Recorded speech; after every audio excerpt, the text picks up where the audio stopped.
தாமரை எழுதிய உன்னை மட்டும் உயிர்த்தொட அனுமதிப்பேன். அனுமதி 9. இன்று மனதின் அதிர்வை தன் மென் புன்னகையால் மறைத்தவனாய் திரும்பிய ஜெயவர்மன், அப்படி நினச்சிட்டே நோக்கினா அப்படித்தான் தோணும், விட்டா நான் தான் அதிர்ந்துடுவ போல என்று கேலி பேசியவாறு திரும்ப, அப்போது அங்கு வந்த மலைக்குடியைச் சேர்ந்த பூசாரி, அவங்க ஒரு காலத்தில் மதுரை ஆண்ட ராணியம்மாவும் அவங்கள உயிராக நினச்ச ராசாவும், இந்த குகையில் இருக்கிற அம்மன் தான் இதில் இருக்கிற ராணியம்மா, இந்த நடுகளில் இருக்கிற இவரை குதிரை வீரன்னு சொல்லுவாங்க, இவங்களுக்கு காவல் அவர். சிவேஷை காட்டி நம்ம ஐயாவுக்கு வம்சம் எனவும் சிவேஷும் ஜெயவர்மனும் ஒருவரை ஒருவர் பார்த்து கொண்டனர். அந்த ராஜாவுக்கு சிலை இல்லை, இவருக்கு சிலை வச்சு வழிபாடு பண்ணுறாங்க, ஆச்சரியமாக இருக்குது என ஜெயவர்மன் சொல்ல, இவங்க எல்லாரும் மக்களை காக்க போராடி உசுர விட்டவங்க, அதான் காவல் தெய்வங்களாக வழிபாடு பண்ணுறோம் என்றவாறு தன் வேலையை செய்ய ஆரம்பித்தார் பூசாரி. ஏற்கனவே நீராட்டு முடித்து வைத்திருந்தபடியால் சிவேஷ் குடும்பத்தினர் கொண்டு வந்திருந்த பட்டுக்கரை வைத்த துணியை குதிரை வீரனுக்கு சாற்றி சந்தனம் குங்குமம் வைத்து அலங்காரம் செய்தார். அங்கே இருந்த கல்லால் செய்யப்பட்டிருந்த விளக்கை ஏற்றிவிட்டு பன்னீரை தெளித்துவிட்டு மணக்கும் பத்திகளை ஏற்றி வைத்தார். அங்கிருந்த வேல் மற்றும் ஈட்டிகளின் மீது சந்தனமும் குங்குமத்தையும் தெளித்தார். அங்கே அம்மனுக்கும் அதற்குள் அலங்காரம் முடித்திருக்க அங்கே சென்ற பூசாரி வாசனை பத்திகளை ஏற்றி வைத்துவிட்டு கம்பத்தில் தொங்கிக் கொண்டிருந்த தாள வாத்தியத்தை எடுத்துவிட்டு அம்மனை நோக்கி ஒருமுறை வணங்கியவர் அந்த வாத்தியத்தை இடக்கையால் தாங்கி வலக்கையால் அடிக்க ஆரம்பித்தார். அமைதியான அந்த மலைக்குகையில் தாள வாத்தியமானது அதிர்வை உண்டாக்க அனைவரையும் உரை வைத்தது. அனைவரும் பயபக்தியோடு கைகுவித்து நிற்க வெளியே செல்ல விழைந்த ஜெயவர்மன் அந்த பூசாரி கனத்த குரலில் பாட ஆரம்பித்ததும் நகர இயலாமல் ஏதோ ஒன்று அவன் கால்களை தடை செய்ய அப்படியே நின்றான். தாளவாத்தியம் திடும் திடும் என்று அதிர ராகத்தோடு அதனோடு இணைந்து பாடல். மருத நாட்டின் அரசி இவ, மங்களம் காத்த அரசி, மருத நாட்டின் அரசி இவ, மக்களை காத்த அரசி. கண்களை மூடியவாறு அவர் பாட அங்கே இருந்த மலைக்குடி பெண்கள் அவர் பாட பாட தாம் திருப்பி பாடியபடி அம்மன் பீடத்தை கும்மி கொட்டியபடி சுற்றி வந்தனர். மணக்கும் மல்லிப்பூ போல வாசமிக்க பெண்ணரசி, பார்க்கத்தானே பூவு அம்மா, பாயும்போது வேங்க, நாடுகாக்க பிறந்த இவ நல்ல மனசுக்காரி, வளைமைமிக்க ராசன் பெத்த ராசாத்தி எங்க அம்மா, குடிகெடுத்த நாகத்தின் கொலமறுத்த தேவி, சூழ நின்ன பகையை எல்லாம் சொலட்டி அடித்த ராணி, மக்க உசுறு காக்க அவ ஒத்த உசுறு தந்தா, வாழ வைக்கும் சாமி இவ குலம் காக்கும் சாமி, மண்ணா போன உலகத்திலே பொன்னா நிற்கும் சாமி, மருத நாட்டின் அரசி இவ மங்களங்காத்த அரசி, மருத நாட்டின் அரசி இவ மக்களைக்காத்த அரசி. பாட பாட அவரின் உடல் சந்ததம் வந்தது போல ஆடத் தொடங்க கும்மி கொட்டியபடி பெண்கள் வேகமாக சுற்றி வந்தனர். கடைசி வரிகளை அவர் திரும்ப திரும்ப பாடியபடி வேகமாக தாளவாத்தியத்தை அடிக்க பெண்கள் கும்மி கொட்டுவதை நிறுத்திவிட்டு ஒரு இடத்தில் குழுமி நின்று மங்கள குலவை ஒளி எழுப்பியதும் விக்கி பயந்து கண்களை மூடிக்கொண்டு தன் தாயின் கழுத்தை கட்டிக்கொள்ள அங்கிருந்த அனைவரும் மேனி சிலிர்த்தவராய் கண்மூடி நிற்க ஜெயவர்மனின் மூடியிருந்த கண்களிலிருந்து நீர் துளிர்த்து வெளிவந்தது. சட்டென்று திறந்த விழிகள் மதிவதனாவை தேட அவள் கண்கள் மூடியபடி கை குவித்தவாறே சரிவது கண்டு விரைந்து சென்று இரு கைகளால் வளைத்து பற்ற முயல ஓடி வந்த வேகத்தில் அவனும் தடுமாறி சரிந்து கீழே விழப்போனாலும் சமாளித்து அமர்ந்தான். மதிவதனா சரிந்த திசையில் ஒரு பெரும் பாறை இருக்க அடிபட்டு விடாதவாறு காக்க தன்னை நோக்கி இழுத்தவன் அவளை தன் மார்போடு அணைத்து சாய்த்து ஒரு கையை ஊன்றி சமாளிக்க முயல மார்பில் இருந்தவள் வழுக்கி மடியில் கிடந்தாள். அவனின் காலடி ஓசையும் சொத்தென்று அமர்ந்த ஒலியும் இப்போது அமைதியாகி விட்டிருந்த குகையில் பேரொலியாய் கேட்க அனைவரும் கண்களை திறந்து பார்த்தனர். அதில் அவர்கள் இருவரும் விழுவதையும் அவளை காக்க அவனின் முயற்சியும் கண்டவர்கள் பதறி அலறியவாறு அருகில் வந்தனர். மதிவதனாவை மடியில் தாங்கியவாறு அமர்ந்திருந்த ஜெயவர்மனை அனைவரும் சூழ்ந்து கொள்ள ஒன்றுமில்லா என்று உரைத்தவனை கைகள் இருந்த அவளை உலுக்கியவன் அவள் விழிகள் திறக்காததைக் கண்டு நிமிர்ந்து அவளின் அன்னை ஆனந்தியை பார்த்து, வெள்ளம் தண்ணி எடுத்துட்டு வாங்க எனவும் அவரும் தண்ணீர் பாட்டிலை எடுத்து வந்து அவள் முகத்தில் தெளித்தார்.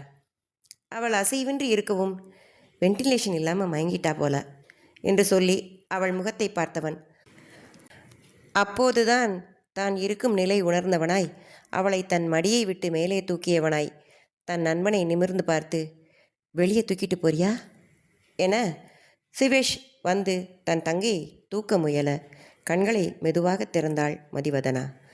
அவள் கண்களை திறந்ததும் நிம்மதி பெருமூச்சு விட்டவன், குடிக்க ஏதாவது கொடுங்க, வெளியே கூட்டிட்டு போங்க என்றான். பெண்கள் அவளை எழுப்பச் செய்து தாங்கிக் கொள்ள மெதுவாக எழுந்தவனின் நடை தடுமாறுவது கண்டு சிவேஷ் பதட்டத்துடன், பிடிக்கிறேன், நீ கீழே விழுந்துட்டியா, அடிபட்டுச்சா என்றவாறு அவனை மேலும் கீழும் பார்க்க சிவேஷின் தோளில் கை ஊன்றி சமாளித்தவன், ஒன்றுமில்லடா, நீ கத்தாதே என்று விட்டு கால்களை உதறிக்கொண்டு தன் உடையில் இருந்த தூசியை தட்டிவிட்டு தலையை அழுந்த கோதியவாறு பீடத்தில் இருந்த அம்மனை வெறித்து பார்த்தான். அவன் பார்வையில் இருந்த பாவம்தான் என்ன? அப்போது பூசாரியின் குரல் ஒலித்தது. பெண்கள் எல்லாரும் வெளியே போகலாம், ஐயா இங்கே வரணும் எனவும் எல்லோரும் ஒருவரை ஒருவர் பார்த்து கொண்டு வெளியேறி குகை வாசலுக்கு சென்றனர். மாலாவின் கண்களில் கலக்கம் தோன்ற தன் கணவனை பார்த்தாள். கண்களால் தைரியம் சொன்னவன், வெளியே காத்தோட்டமாக இருக்கிற இடத்துக்கு மதியை கூட்டிகிட்டு போய் உட்கார வை, குடிக்க ஏதாவது கொடு எனவும் சரி என்று தலையை சேர்த்தவள் மதியை தாங்கியவாறு அழைத்துச் சென்றாள். இந்த கலோபரத்தில் அமைதி நிலைக்கு மாற்றப்பட்டு இருந்த சிவேஷின் அலைபேசி சில நொடிகள் அதிர்ந்து அடங்கியது. அவனின் உணர்வுக்கு புலப்படவில்லை. கும்பிட்டவாறு நின்று கொண்டிருந்த பூசாரியின் முன்பு சிவேஷ் சென்று நிற்கவும், வலது கையை நீட்டுங்க சாமி என்றவர் சிறு மடக்கு கத்தியை எடுத்தார். சிவேஷின் தந்தை பிரகதீஸ்வரர் பீடத்தின் மீது இருந்த வாள் இருந்த பெட்டியை திறந்து வாளை உரையிலிருந்து எடுத்து வெளிவைக்க, ஈஸ்வர பிரபு பஞ்சு மற்றும் மருந்துகளுடன் தயாராக நிற்பது கண்டு அதிர்ந்த ஜெயவர்மன், என்ன செய்ய போறீங்க என்றவாறு வேகமாக தன் நண்பனின் அருகில் சென்று அவன் கரங்களை பிடித்து கொண்டான். ஒன்றும் இல்லடா, அந்த வாள் வெளியே எடுத்து இரத்த காணிக்க கொடுக்கணும். இது பல தலைமுறையாக எங்கள் வீட்டில் செய்கிறது. நீயும் அங்கே போடா, ஒரு 2 நிமிஷம் கழித்து எல்லாரையும் கூட்டிகிட்டு உள்ளே வரலாம். முடியாது என்றவன் எல்லோரையும் கோபமிக பார்த்தான். அம்மனின் சிலையை உற்று பார்த்தவன், காக்க வந்த சாமின்னு தானே பாடுனீங்க இவங்கள, எந்த சாமியும் உயிரையோ ரத்தத்தையோ கேட்காது எனவும், பூசாரி, இது இந்த அம்மனுக்கு இல்லை தம்பி, இந்த அம்மாவோட ரத்தம்தான் எல்லைக்குள்ளே சிந்திருச்சு இன்னும் ஆக்ரோஷம் அடைஞ்ச வனக்காளி அம்மனுக்கு கொடுக்குற காணிக்க, அவளை குளிர பண்ண, சாந்தி பண்ண வருஷம் ஐயா வீட்டுக்காரங்க ரத்தம் காணிக்கையாக கொடுக்குறாங்க. இது தலைமுறை தலைமுறையாக நடக்குது. ஐயாவோட பாட்டம் பூட்டானுக்கும் முன்னாடி ஆரம்பித்தது. திடீர்னு நிறுத்தவெல்லாம் கூடாது. வனக்காளி கோபத்துக்கு பதில் சொல்ல முடியாது எனவும் சினமிக ஜெயவர்மன், அவங்களும் காக்கிற தெய்வம் தானே, அம்மை தானே, யாரேனும் அம்மை தன் பிள்ளைக ரத்தத்தை கேட்பாங்களா என உரக்க கேட்கவும், பூசாரி என்னவென்று சொல்ல இயலாமல் விழிக்க, பிரகதீஸ்வரர், இது வழி வழியாக செய்கிறது தம்பி, நிறுத்தக்கூடாது என்றவரை திரும்பி பார்த்தவனின் கண்களில் தவிப்பு. வழி வழியாக செய்கிறதுன்னு தப்பையே திரும்ப செய்ய தேவையில்லையே என்றவன் தொடர்ந்து, மிருகங்களை பலி எடுக்கக்கூடாதுன்னு ரூல் போட்டிருக்காங்க, இங்கே மனுஷ ரத்தம், ப்ளீஸ் மாற்றுங்க இதெல்லாம் என கூற, வெளியே நிறைய பேர் தடதடவென்று நடக்கும் சத்தமும் பெண்கள் அதிர்ந்து கத்தும் ஒலியும் கேட்க, அனைவரின் பார்வையும் வாசலை நோக்கி பாய, ஏதோ புரிபட ஷிட் என்றவாறு வேகமாக நகர முயன்ற ஜெயவர்மனின் கண்கள் மதிவதனாவினின் கைகளை பற்றி இழுத்தவாறு உள்ளே நுழைந்த திருமலையைக் கண்டு சிவப்பேறி அவர்கள் மீது நிலைக்க தாடை இறுகி பற்கள் கடிபட்டன. திருமலையைக் கண்டு அதிர்ந்த சிவேஷ் வேகமாக முன்னே செல்ல முற்பட, டே மச்சான், உன் குடும்பம் மொத்தமும் இப்போ என் ஆளுங்க அருவாள் கண்ட்ரோலில் இருக்காங்க. நீ துள்ளுன உன் பிள்ளைய வனக்காளிக்கு பலி கொடுத்துருவாங்க, பார்த்து பதனமாக நடந்துக்கோ என்றவனின் குரலில் அவ்வளவு எகத்தாளம், திமிர். சுற்றி சுழன்ற பார்வையில் முகம் இறுக அவனை பார்த்து கொண்டிருந்த ஜெயவர்மன் பட நக்கலாக சிரித்தவன், அட நீயும் இங்கே தான் இருக்கியா, ஒரு கல்லில் 2-3 மாங்காய் தேர்த்திடலாம் போலவே. டே, மலையாள ஹீரோ மாதிரி சாஃப்டாக பேசி சைலண்ட்டாக ஃபீல் பண்ணிக்கிட்டு ஓரமாக நிற்கணும். அதை விட்டு தெலுங்கு ஹீரோ மாதிரி ஆக்ஷன் காட்ட நினச்ச கொண்ட புடுங்கிடுவேன் என்று சலம்பியவன் ஜெயவர்மன் இதழ்களில் தோன்றிய முறுவலைக் கண்டு அதன் பொருள் புரியாமல் யோசிக்க, மதிவதனா விடுடா விடுடா என்று கத்தியவாறு கைகளை உருவ முயற்சிக்கவும் அவள் புறம் திரும்பி, அட மதிச்செல்லம், விடுறதுக்கா மதுரையை விட்டு இம்புட்டு ஆளுங்களை குரங்களோட கூட்டிகிட்டு வந்திருக்கேன். உன் குலசாமி கோவிலில் உனக்கு தாலி கட்டி உன் குடும்பத்தாருங்க முன்னாடி நீ என் பொண்டாட்டின்னு அறிவிக்கத்தான் இவ்வளவு காலையில் கிளம்பி வந்திருக்கேன் என ஆசையும் திமிரும் வழிய சொல்ல, ஈஸ்வர பிரபு, திருமலை, விருப்பமில்லாத பொண்ணு கழுத்தில் கட்டாயத்தாலி கட்டுறது, ஆளுங்களோட வந்து மிரட்டுறது, இதெல்லாம் சரியில்லை. நாங்கள் யாருன்னு தெரியாமல் மோதுற. யோ மாமா, யார் நீ சொல்லு தெரிஞ்சுக்கிறேன். இந்த மருதைக்கே கிங்கு என் நைனா. வீடு தேடி வந்து பேசின என் நைனாவை மதிக்காத ஆள் தானே நீ. உன்னையெல்லாம் வச்சு செஞ்சுருக்கணும். என் நைனா எலெக்ஷன் முடியட்டும்னு சொன்னதால் தப்பிச்ச நீ. உன் பொண்ணை தாலி கட்டி குடும்பம் நடத்துகிறேன், அப்புறமும் உனக்கு விருப்பம் இல்லைன்னா நானே கொண்டாந்து உன் வீட்டில் விட்டுறேன் என நக்கலாக உரைக்கவும், அதிர்ச்சியாக அவனை பார்த்த ஈஸ்வர பிரபு துடிக்கும் மகளை கண்டு ஆக்ரோஷத்துடன் முன்னே வர, யோ மாமா, இப்போவும் அவசரப்படுற பாத்தியா? நீங்கள் யாராவது ஒரு அடி நகர்ந்தாலும் அங்கே உன் வீட்டு பொம்பளைங்க, உன் குடும்பத்து வாரிசு எல்லாரையும் போட்டு தள்ள ஆளுங்க ரெடியாக இருக்காங்க என சுட்டி காட்ட, 5 பேர் ஆயுதங்களுடன் ஆனந்தி, உஷாராணி, விக்கியை வைத்திருந்த மாலா அனைவரையும் உள்ளே தள்ளி கொண்டு வந்தனர். அக்காட்சியை கண்டதும் அவர் இறுகி நிற்பதை பார்த்து, ஆ, அது புத்திசாலித்தனம் என்றவன் இடது கையால் மதியை பற்றி அவளை அம்மனின் பீடம் அருகே தள்ளிவிட்டு சட்டைப்பையில் வைத்திருந்த தாலியை வெளியில் எடுத்தான். கோணல் புன்னகையுடன் தங்கச்சங்கிலியில் கோர்க்கப்பட்ட தாலியை விடுத்து பிடித்தவன், 3 முடிச்சு போடுறதுக்கெல்லாம் பொறுமை இல்லை என்று சொல்லியவாறு அவளின் அருகில் நெருங்க, தள்ளிவிட்ட வேகத்தில் பீடம் அருகே சென்று அம்மேடையை பற்றியவாறு அசையாது நின்று கொண்டிருந்த மதிவதனா அவன் அருகில் நெருங்கியதும் சட்டென்று வலக்கையை உயர்த்தி தாலியை பற்றி அதே கையால் அவனின் முகத்தில் தாக்கினாள். அவளின் விரல்கள் அவன் கண்களை குறிவைத்து இருந்தது. சற்று தடுமாறியவன் ஆத்திரமிக, யாரிட்டடி விளையாட்டு காமிக்கிற என முகத்தை நகர்த்தி தப்பியவன் சுதாரித்து திரும்பி விழித்து பார்க்க, எதிரே மதிவதனா வாளுடன் நின்று கொண்டிருந்தாள். என்ற ஒலி கேட்க திருமலையின் முன் உடலில் பெருக்கட்குறி போல் ஆடை கிழிந்து லேசாக இரத்தம் வெளிவர ஆரம்பிக்க, அடுத்த சுழற்றலில் வாளின் நுனி திருமலையின் கழுத்தை தொட்டு கொண்டு இருக்க, அழுத்தத்தில் திருமலையின் இரத்தம் வெளிவந்து வாளை நனைக்கத் தொடங்கியிருந்தது. அப்போது என்று ஒலி கேட்க, தலையில் ஏதோ உலோகம் அழுத்தும் உணர்வில் லேசாக கண்களை திருப்பி பார்க்க, அங்கே முறுவலுடன் நின்று கொண்டிருந்தான் ராஜா ஜெயவர்மன். அவனின் சிறிய ரக துப்பாக்கி திருமலையின் தலையில் அழுந்தி இருக்க, சைலண்ட்டாக ஃபீல் பண்ணித்தான் சைலன்சர் பொருத்தின கன் வச்சு குறிப்பாத்துட்டு இருக்கேன். உன் ஆளுங்களை சத்தமே இல்லாமல் வெப்பன்ஸ் எல்லாத்தையும் போட்டுட்டு சிவேஷ் குடும்பத்தை விட்டு தள்ளி நிற்க சொல்லு. தப்பாக ஒரு அசைவு இருந்தாலும் என்றவன் திருமலையின் ஆள் ஒருவன் விக்கியை வைத்திருந்த மாலாவின் அருகில் செல்வதை ஓரப்பார்வையில் கண்டு சட்டென்று ஒரு தோட்டாவை அவனை நோக்கி செலுத்த, இடுப்பில் அதனை வாங்கி கொண்டு அலறியவன் ரத்தம் வரும் இடத்தில் கை வைத்தவாறு கீழே விழுந்து துடித்தான். துப்பாக்கி சுடுறது எனக்கு புதுசு இல்லைன்னு அறிஞ்சா. Now all weapons down. கொண்டு போய் அந்த குதிரை வீரன்கிட்ட போய் போடுங்க என்று கர்ச்சிக்க, தன் தலைவனின் உயிர் காக்க தங்களிடம் இருந்த அருவாள், துப்பாக்கி முதலான ஆயுதங்களை அங்கே கொண்டு போட்டனர். சிவேஷ் அவர்களை தொடர்ந்து சென்று கண்காணித்து அனைவரும் குகைச்சுவற்றை ஒட்டி நிறுத்தி வைத்தான். பெண்கள் அனைவரும் நகர்ந்து தங்கள் கணவர் அருகில் செல்ல, மதிவதனாவின் வாள் திருமலையை அசைய விடாது நிறுத்தி வைத்திருந்தது. அப்போது தடதடவென்று கைகளில் நவீன ரக துப்பாக்கிகளுடன் உள்ளே நுழைந்தனர். கருப்பு உடை அணிந்திருந்த ஜெயவர்மனால் பாதுகாப்புக்கு அழைக்கப்பட்டிருந்த தனியார் பாதுகாப்பு நிறுவன ஆட்கள். சிறைபிடிக்கப்பட்டிருந்த சிவேஷ் நிறுவன ஆட்களும் விடுவிக்கப்பட, திருமலை ஆட்கள் எல்லோரையும் கைகளை கட்டச் செய்த ஜெயவர்மன் பாதுகாப்பு ஆட்களின் தலைவர் போல் இருந்தவரை பார்த்து, எல்லாரையும் உங்கள் கண்ட்ரோலில் வச்சுக்கோங்க அச்சுதன், நான் சென்னை கமிஷனர்கிட்ட கேட்டுட்டு என்ன பண்ணலான்னு சொல்கிறேன் என்றவன் திருமலை நோக்கி திரும்பி, இனி உன் பார்வை மட்டுமில்லை, நினப்பு கூட வதனா பக்கம் திரும்பக்கூடாது. திரும்பினா நாங்கள் ஒன்றும் பண்ண வேண்டாம், அவளை உன்னை சவட்டி களைஞ்சிடுவான்னு உனக்கு இப்போ தெரிஞ்சிருக்கும். பின்னே இனி நீ வைக்கிற ஒரு ஒரு அடியும் என் கண்காணிப்பு கீழே தான் இருக்கும். அமைதியாக உன் வேலையை பார்த்துட்டு இருந்தேன்னா பிரச்சனை இல்லை.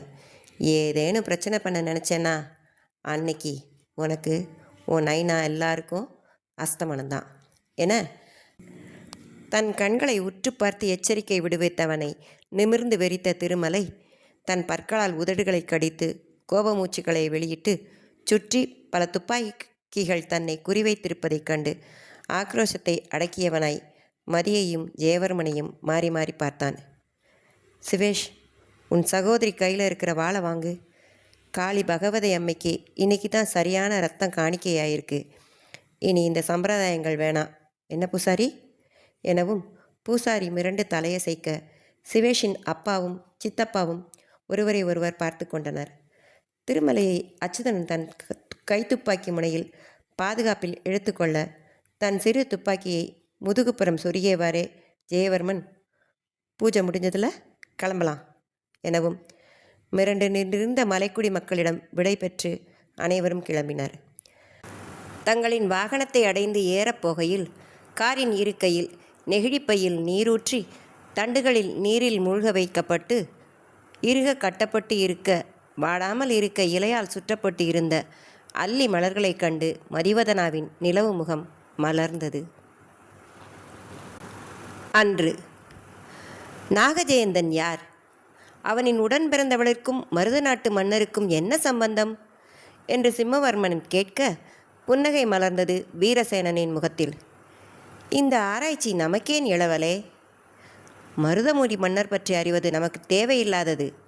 ஆயினும் அது இந்த நாட்டு மக்களிடையே கிளர்ச்சி தோன்றுவதற்கு காரணமாயிருக்கிறதே, ஏனென்று ஆராய வேண்டும் வேளா. உள்நாட்டில் மக்களிடையே ஒற்றுமை இல்லை என்றால் வெளிப்பகையை எப்படி எதிர்கொள்வார்கள்? இளவரசே, எனக்கென்னவோ இதை பற்றுக்கோளாக கொண்டு அந்த ஜெயந்தன் இளவரசியை கைப்பற்றவும் அரசியல் குழப்பம் ஏற்படுத்தி நெருப்பு மூட்டி குளிர்காயவும் விளைவது போல் தெரிகிறது. தேவையில்லாத உள்நாட்டு குழப்பம் உருவாக்குகிறான். இளவரசியாரை அவன் பார்த்த பார்வையில் என்ன ஒரு காமவெறி! என் வாளினால் அவ்விழிகளை கொல்லி எறிய வேண்டும் போல் ஆத்திரம் வந்தது எனவும் வீரசேனனின் இயல்பு மாறி ஆத்திரம் கொண்டு பேசுவது வியப்பை அளிக்க இன்னும் சீண்டுபவனாய், நாடாளும் மன்னனையே மதியாத மன்னனின் மகளிர்க்கு மலைக்கள்ளன் இணையா? சரிதான் எனவும் வீரசேனனின் முகம் கருத்தது. தாங்கள் ஓய்விடுங்கள் இளவரசே, நான் செல்ல உத்தரவு தாருங்கள் என்றவாறு வாசல் நோக்கி திரும்ப அவனின் தோள் பற்றி நிறுத்தியவன், கோபத்திலாவது சிறுவயதில் என்னை அதட்டி அழைப்பாயே சிம்மா என்று, அதுபோல அழைக்க மாட்டாயே என்றுதான் சீண்டினேன். சரி சரி, உன் மனம் கவர்ந்த இளவரசியை இனி குறைவாக ஒரு வார்த்தை பேசவில்லை, சற்று நில் வேளா எனவும் ஆழ்ந்த மூச்செடுத்து திரும்பியவன், மனம் கவர்ந்தவர்கள், ஆம், சிறு வயதிலேயே தாயை இழந்து விட்டேன். முகம் நினைவில் இல்லை. எனது தாயினை பற்றி நினைக்கும்போது கொடை நாட்டில் கோவில் கொண்டுள்ள தேவி ராஜராஜேஸ்வரியின் முகம்தான் தோன்றும். இனி மருதநாடு இளவரசியின் முகம்தான் தோன்றும் போல அந்த அளவு மனம் கவர்ந்து விட்டார்கள் என்றவன் திகைத்து நின்ற சிம்மவர்மனை பார்த்து முருவலித்து, ஓய்விடுங்கள் இளவரசே, மாலையில் சந்திப்போம் என நகர முற்பட பேச்சிழந்தவனாய் தலையசைத்தான் ராஜா ஜெயசிம்மவர்மன். சிம்மவர்மன் தங்கியிருந்த மாளிகையை விட்டு வெளியே வந்த வீரசேனன் அங்கிருந்த காவல் வீரர்கள் தன்னை உற்று கவனிப்பதைக் கண்டுகொள்ளாதவனாய் தான் தங்கியிருந்த மாளிகை நோக்கி நடந்தான். அங்கே காவலுக்கு இருந்த வீரர்களிடம் வீரசேனருக்கு தகவலோடு புதிய ஆடைகளும் இருந்தன. மதிய விருந்திற்கு அரண்மனைக்கு வருமாறு இளவரசியிடமிருந்து அழைப்பும் வந்து இருந்தது. முன்தின இரவு தன் குதிரையை மருதநாட்டின் புரவிப்படை தலைவனும் வசந்தமாலையின் தமையனுமான வெற்றிவேந்தனிடம் ஒப்படைத்தது நினைவில் வர காவல் வீரர்களிடம் தன் குதிரையை எடுத்து வர இயலுமா என்று கேட்க அவர்களும் அவ்வாறே செய்வதாக கூறி அவன் கேட்டுக்கொண்டபடி செய்தனர். தலைவனை கண்ட உற்சாகத்தில் அவனின் கருப்பு புரவி முன்னிரு கால்களை உயர்த்தி கனைத்து மகிழ்ச்சியை வெளிக்காட்ட கண்கள் மலர அதன் அருகில் சென்றவன், என்னடா அழகா, அரச விருந்து உனக்கும் கிடைத்தது போலும், மிகுந்த மகிழ்வுடன் இருக்கிறாயே என்று கூறியவாறு அதன் கழுத்தை அணைத்து வருடியபடி சொல்ல தலையை மேலும் கீழும் அசைத்து தன் மகிழ்ச்சியை தெரிவித்தது அந்த அன்பான விலங்கு. வருகிறாயா? மருதபுரியை சுற்றி பார்த்து விட்டு வருவோம் என கேட்க புரிந்தாற் போல தலையசைத்து தன் ஆமோதிப்பை தெரிவித்தது அந்த அழகன் புரவி. மருதபுரியின் உள்ளே சென்று வர அனுமதி உண்டுதானே என காவலரிடம் வினவ, தாங்கள் அரச விருந்தினர், உங்களுக்கு இல்லாத அனுமதியா? சென்று உச்சி பொழுதிற்கு முன் வந்துவிடுங்கள், விருந்திற்கு செல்ல வேண்டுமே என்று கூறினார் அந்த கடமை தவறாத காவலர். புறவில் ஏறி அமர்ந்தவன் புரிந்து கொண்டவனாய் தலையசைத்து விடைபெற்று தன் கணுக்காலால் லேசாக அழுந்தியதும் துள்ளி கிளம்பியது புரவி. மருதபுரி அழகிய மாநகரம், என்ன கம்பீரம் என்று வியந்தவாறே தங்கள் மாளிகை இருந்த வீதியை கடந்தவன் அரண்மனை சுற்றி இருந்த மாட மாளிகைகள் இருந்த வீதி வழி சென்றான். இதில் ஒன்றில்தான் தன் மனம் கவர்ந்தவள் இருப்பாள் என்று எண்ணியவாறே சுற்றி பார்த்தவாறு சென்றான். வாய்ப்பு இருந்தால் மதிய விருந்திலேயே அவளை சந்திக்கலாம் என்று எண்ணியவன் மனம் உற்சாகம் அடைய அரசு வீதியை தாண்டி அங்காடிகள் இருக்கும் வீதியை அடைந்தான். ஒரு நகரின் வளத்தை கடை வீதிகளே அறிவிக்கின்றன. வீதி முழுவதும் அங்காடிகள். ஆடை, ஆபரணங்கள், உண்ணும் பொருட்கள், பழங்கள், காய்கறிகள் என பல பொருட்களும் ஒவ்வொரு இடத்திலும் குவித்து வைக்கப்பட்டு இருந்தன. மக்கள் பண்டமாற்று முறையிலும் மருதபுரிக்கென இருந்த நாணயங்கள் கொடுத்தும் தமக்கு தேவையான பொருட்களை வாங்குவதையும் விற்பதையும் கண்டு அவற்றையெல்லாம் கவனித்தும் கவனியாதவாறு கடந்து சென்றான். அடுத்து நகர மக்கள் இருக்கும் பகுதி வந்ததும் அங்கிருந்த வீடுகளில் அழகு கண்டு வியந்தான். ஒரு பெரிய சிவாலயம் அருகில் குளத்துடன் இருக்க அதை சுற்றி இருந்த தெருக்களில் சிறிதும் பெரிதுமாய் வீடுகள். ஒரு அடுக்கு மட்டுமன்றி 2 அடுக்கு வீடுகள் கூட இருந்தன. எங்கு நோக்கினும் வளமை, பசுமை. மக்கள் மறுநாள் இந்திர விழா ஆரம்பிக்கப் போவதை முன்னிட்டு தம் தம் வீடுகளுக்கு சுண்ணம், காவி முதலான பாறை பொடிகளின் பொடியை கரைத்து வர்ணமடித்து கொண்டு இருந்தனர். பெண்கள் கோலமிட்டு மஞ்சள் குங்குமம் வைத்து தம் வாசலை அழகூட்டினர். நகரே திருவிழாவிற்கு தயாராகி கொண்டு இருக்க கோட்டையின் வெளிப்புறத்தில் இருந்தும் மருது நாட்டின் குடிமக்கள் உள்ளே வந்த வண்ணம் இருந்தனர். அவர்களுக்கான சத்திரங்கள், சாவடிகள் கோட்டையின் உட்புறம் ஆங்காங்கே தென்பட அவற்றில் மக்கள் மகிழ்வுடனும் நட்புடனும் கூடி அமர்ந்து பேசிக்கொண்டிருப்பதை கண்டவன் ஒரு நாட்டு மக்களின் நட்புணர்வு, நடக்கும் முறை இவை நாட்டின் வளம், அந்த நாட்டு அரசின் நலம் பொறுத்தே இருக்கும் என்று எண்ணினான்.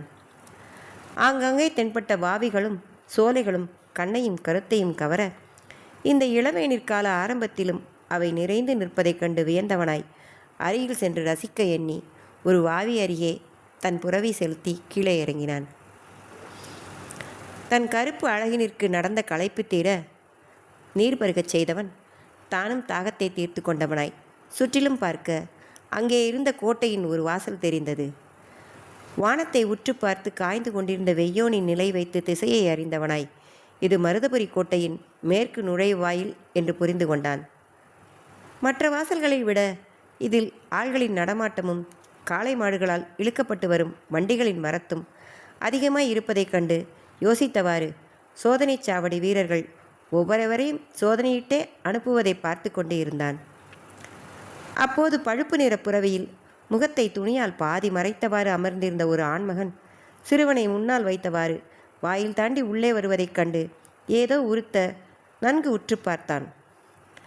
அவர்களை சோதனையிட்ட காவலர்கள் கோட்டை உள்நுழைவு வழியாக அவர்கள் செலுத்திய குடுவையை வாங்கி வைப்பதைக் கண்டவன் குடுவையை நீட்டியவன் கையில் மதிய வெயிலில் மின்னிய நாகப்பாம்பு பச்சையைக் கண்டு துணுக்குற்று தொலைவில் இருந்த அந்த இடத்திற்கு உடனே செல்ல விரும்பியவனாய் வேகமாய் சென்று நீரருந்தி கொண்டிருந்த தன் கருப்பு அழகனை பற்றி இழுத்து ஏறி நேராய் பார்க்கும் முன் அந்த பழுப்பு புறவி நின்றிருந்ததின் சுவடே இல்லாமல் இருக்க அதிர்ந்தான்.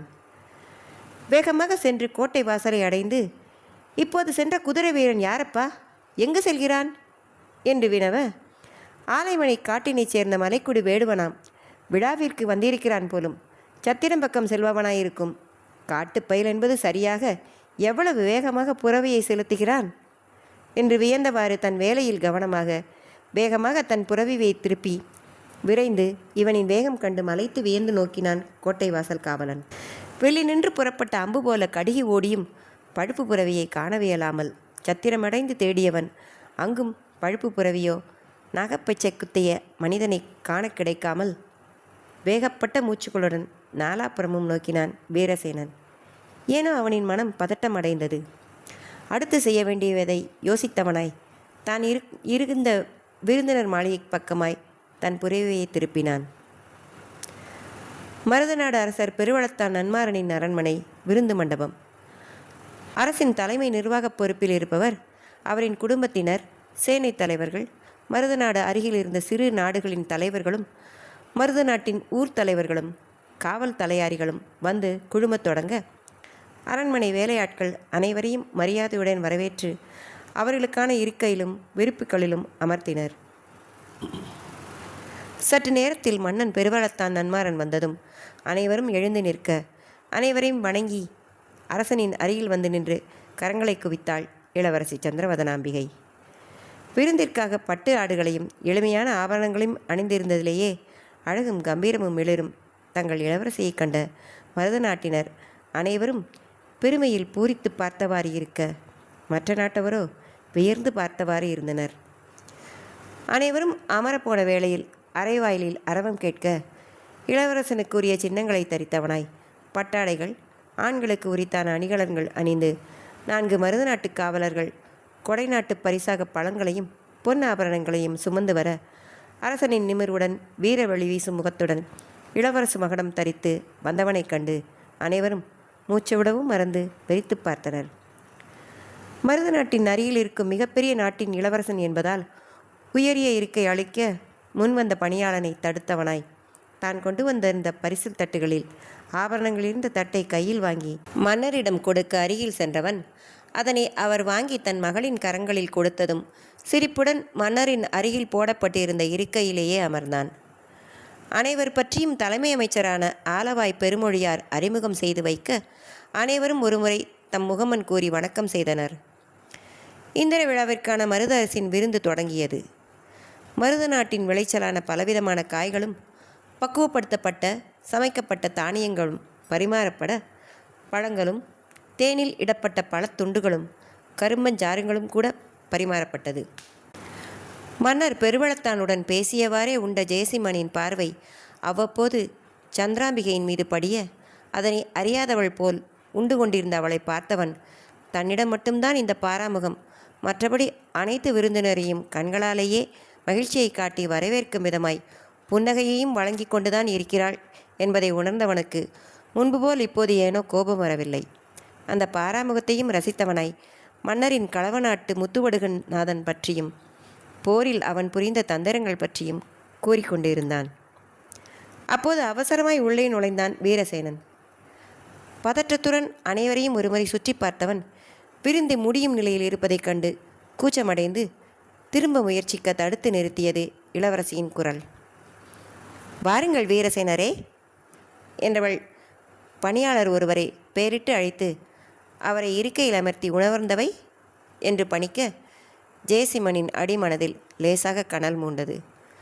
தன்னை விலக்கி வைப்பவள் தன் நண்பனுக்கு அளிக்கும் சிறப்பு கவனிப்பால் உருவான பொறாமை இது என்று உணர்ந்தவன் இளவரசியின் ஒதுக்கம் இனியும் தொடர்வது நல்லதல்ல என்று உணர்ந்தவனாய் இளவரசியை பார்த்தவாறே, மன்னரே, முத்துவடுகநாதன் நாம் பார்த்து கொள்ளலாம். தங்களின் குமாரத்தியாரை எனது மனைவியாக கொடை நாட்டின் எதிர்கால அரசியாக ஆக்க விழைந்து என் தந்தை அனுப்பிய பெண் கேட்பு உடன்படிக்கையில் தங்களுக்கு ஏன் சம்மதமில்லை என கேட்க இடையிட்டால் இளவரசி சந்திரவதனாம்பிகை. அப்படி ஒரு உடன்படிக்கை வேலை கொடை நாட்டின் தெற்கில் உள்ள வேணாடு மற்றும் வடக்கில் உள்ள வளநாட்டிற்கும் கூட அனுப்பப்பட்டு அவர்களிடமிருந்து சம்மதம் போல கூட வந்துவிட்டது போலவே, பின் ஏன் இந்த ஒற்றை நாட்டை பற்றி கவலை கொள்கிறீர்கள் இளவரசே எனவும் அவளின் குரலில் ஏறியிருந்த அழுத்தத்தின் காரணம் புரியாமல் பார்த்தான் ஜெயசிம்மவர்மன். பின் உதட்டோரம் எள்ளல் புன்னகை திணிக்க, கவலையா? அது எனக்கில்லை இளவரசி. இது மருத நாட்டின் பாதுகாப்பு தொடர்புடையது. களவத்தின் அச்சுறுத்தல் அண்டையில் உள்ள அனைத்து நாடுகளுக்கும் தான். எனினும் முதல் பாதிப்பு மருதத்திற்குத்தான். அதை தடுக்கும் நடவடிக்கைகளில் ஒன்றே இந்த உடன்படிக்கைகள். அரசியல் காரணங்களுக்காகவும் நாட்டின் பாதுகாப்பிற்காகவும் இவ்வாறான உடன்படிக்கைகள், திருமணங்கள் நிகழ்த்தப்படுவது இயல்புதானே. அதில் என்ன குறை கண்டுவிட்டீர்கள் தேவி என நிதானமாய் கேட்க, மெதுவாக தன் விழிகளை சிம்மவர்மனின் பக்கம் திருப்பியவள் ஆழ்ந்து நோக்கியவாறு, திருமணங்கள் இரு மனங்களின் இணைவாக இருக்க வேண்டும். இளவரசியை களப்பலி கொடுத்துத்தான் காக்க வேண்டும் என்ற நிலையில் மறுதடானும் இல்லை, என் நாட்டின் வீரம் மடிந்துவிடவும் இல்லை என்று அமைதியான குரலில் கூறவும், களப்பலி என்ற வார்த்தையில் வெகுண்டவனாய் சட்டென்று எழுந்து நின்றான் ராஜா ஜெயசிம்மவர்மன். தொடரும்.